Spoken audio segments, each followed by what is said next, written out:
जोरदार तालियों से स्वागत करिए जन स्वराज पार्टी के नेता प्रशांत किशोर जी का। स्वागत है सर आपका, आइए। प्रशांत किशोर जी, बहुत बहुत धन्यवाद टीवी 9 भारतवर्ष के सत्ता सम्मेलन में आने के लिए। आपकी जितनी भी स्पीचेस होती है पिछले 2.5 साल में, जब भी आप सभा करते हैं, आप एक ही चीज से शुरुआत करते हैं। आप कहते हैं मैं ये नहीं कहूंगा मेरे को वोट डालो, मैं ये नहीं कहूंगा, बस इतना कहूंगा कि भाई अगर आपको गरीबी से निकलना है तो ये आपका फॉर्मूला है। फिर आप उनका टेस्ट लेते हैं। आप कहते हैं कि आप जात पे मत वोट डालिए, आप हिंदू मुस्लिम पे वोट मत डालिए, आप राम मंदिर पे वोट मत डालिए, आप 5 किलो अनाज के लिए वोट मत डालिए, आप मुफ्त के सिलेंडर के लिए वोट मत डालिए। तो वोट डालेंगे किसके लिए? वो नहीं, जो आपने बात कही सिर्फ बिहार में ही नहीं, जनरली लोकतंत्र से जो लोग जुड़े हुए हैं पूरे देश में, बहुत इंटेलिजेंट लोग भी अपना ज़्यादा समय इस बात पर लगाते हैं कि वोट किसको दिया जाए, जबकि मेरी अपनी समझ ये है कि वोट किसको दिया जाए इससे ज़्यादा महत्वपूर्ण है कि वोट किस बात के लिए दिया जाए। और उसी बात को मैं गांव देहात की भाषा में लोगों को समझाता हूं कि बिहार में आपने अपने जीवन में जिसको भी वोट दिया, तो जिस चीज के लिए आपने वोट दिया हो, चाहे आपने वोट लालू जी को दिया, नीतीश को दिया, मोदी को दिया, कांग्रेस को दिया, जिस चीज के लिए भी आपने वोट दिया वो चीज कहीं ना कहीं आपको मिली है। ये लोगों का पहला होता है कि वोट किसको दिया जाए, किस पर भरोसा किया जाए। लोकतंत्र में इतनी अच्छी व्यवस्था है कि आपको भरोसा करने की जरूरत ही नहीं है। आप अपना विषय ठीक चुन लीजिए और जो उस समय में अच्छा, समय काल में अच्छा लगे उसको वोट दे दीजिए।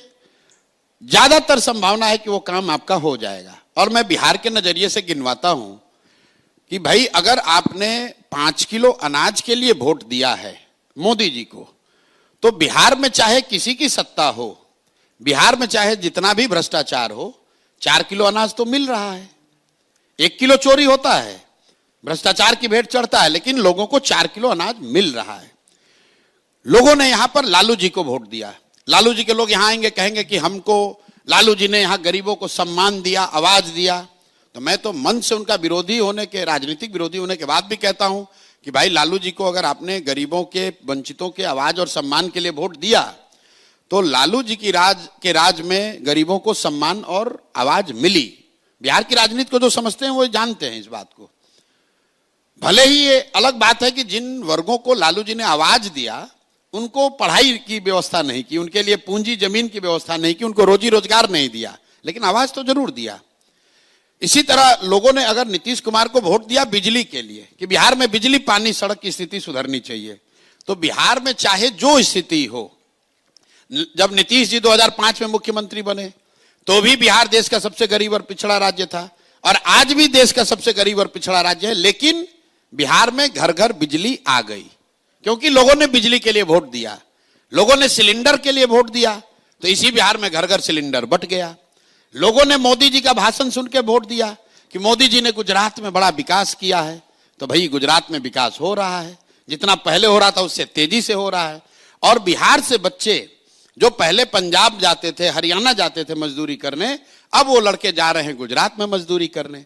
ये आपको क्या बताता है कि वोट आपने चाहे लालू को दिया, नीतीश को दिया, मोदी को दिया, जिस काम के लिए भी दिया वो चीज कम या ज्यादा हुआ है।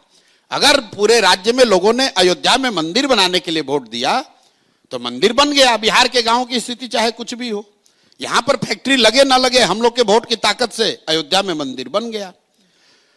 और साथ में मैं लोगों से यह भी पूछता हूं कि आप बताओ कि क्या आपने कभी किसी भी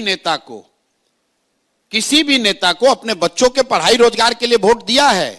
तो आज तक 2.5-3 वर्ष के मेरे अपने जर्नी में बिहार में किसी व्यक्ति ने नहीं कहा है कि हमने अपने बच्चों के पढ़ाई रोजगार के लिए वोट दिया है। तो मैं ये बता रहा हूं कि भाई जिस चीज के लिए वोट दिए वो मिला, जिस चीज के लिए वोट नहीं दे रहे वो नहीं मिल रहा है।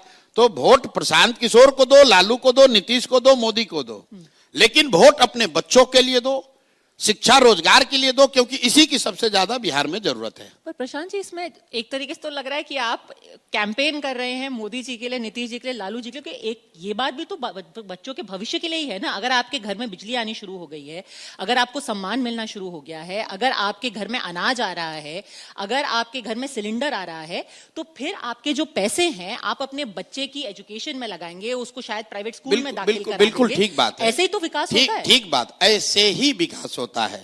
लेकिन यह भी तो संभव है कि आप बच्चों का भविष्य तो बड़ा वेग है ना, बच्चों के भविष्य के लिए वो नहीं, बिल्कुल सीधी बात है कि अगर आपने 5वीं क्लास पास कर लिया तो क्या जीवन भर 5वीं क्लास में ही पढ़ते रहिएगा कि आगे का पढ़िएगा? बिजली नहीं थी, बिजली आ गई, उसके लिए नीतीश कुमार का सम्मान है, उनको लोगों ने सत्ता में बैठाया। लेकिन बिजली का पे करने के लिए पैसा भी तो चाहिए, रोजगार भी तो चाहिए। अकेले एक दिल्ली शहर में पूरे बिहार के मुकाबले करीब करीब 1.25 गुना ज्यादा बिजली कंज्यूम हो रही है। दिल्ली की आबादी कितनी है? बिहार से 1/6 है। ये आपको क्या दिखाता है? बिजली दिल्ली में भी है, बिजली बिहार में भी है। दिल्ली में भी कोई इंडस्ट्री नहीं है, बाय लॉ नहीं है। लोग अपना बिजली का इतना कंज्यूम कर रहे हैं या कंज्यूम कर पा रहे हैं क्योंकि उनके पास पैसा है। बिहार में अगर बिजली आ भी गई है तो एक बल्ब का पैसा देने के लिए भी लोगों के पास पैसा नहीं है। तो गरीबी से निकलने का, गरीबी दूर करने का जो फंडामेंटल 3 रास्ता दुनिया भर के विशेषज्ञों ने बताया है, या तो आपके पास पढ़ाई हो, या आपके पास खेती योग्य जमीन हो, या फिर बिजनेस व्यापार करने के लिए पैसा पूंजी हो। चौथा कोई रास्ता दुनिया में है ही नहीं। बिजली से आप गरीबी दूर नहीं करते हैं। गरीबी हाउस होल्ड लेवल पे दूर तब होगी जब आपके बच्चे पढ़ेंगे, या फिर आपके पास जमीन होगा, खेती करके आप आगे बढ़ सकते हैं, या अगर दोनों नहीं है तो आपके पास पूंजी हो तो आप रोजी रोजगार दुकान व्यापार करके आगे बढ़ सकते हैं। तो बिहार में 2/3 से ज्यादा परिवार के पास ये तीनों में तीनों चीज नहीं है।